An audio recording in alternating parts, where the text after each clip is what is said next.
Assalomu alaykum aziz hamshaharlar. Mana bugun men mana shu klinikaga xolesterin jigarda yog' bor uchun shu klinikaga keldim. Mana kelganimga 3 kun bo'lyapti. Alloh shifosini bersin. Avvalambor yaxshi bo'lib qoldim. Allohga shukr. Shu vrachim Yorqinjon juda yaxshi kutib oldi. Allohga shukr. Birinchi o'rinda kayfiyat birinchi shifo deydi-ku, o'shaning uchun Yorqinjon meni juda yaxshi tabassum bilan kutib oldi. Ilohim qo'llari dard ko'rmasin, sog' salomat bo'lsin. Xalqning baxtiga doim sog' bo'lsin vrachlarimiz. Allohga shukr yaxshiman. Mana shu klinika juda menga yoqdi. Birinchi o'rinda hamshiralarimizning muomalalari, tozaliklari juda menga yoqdi.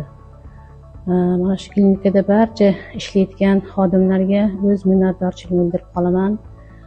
Yorqinjonga ham juda rahmatlarimni aytib qolaman. Ilohim har doim shunday sog' salomat bo'lib, xalqning xizmatida charchamasin.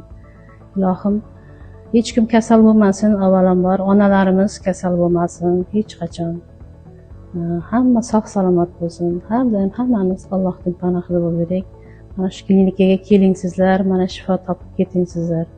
Ilohim hammamiz sog' salomat bo'lib, Allohning panohida bo'lib yuraylik. Rahmat yana bir bor. Men shu klinikaga yana rahmat aytib qolmoqchiman.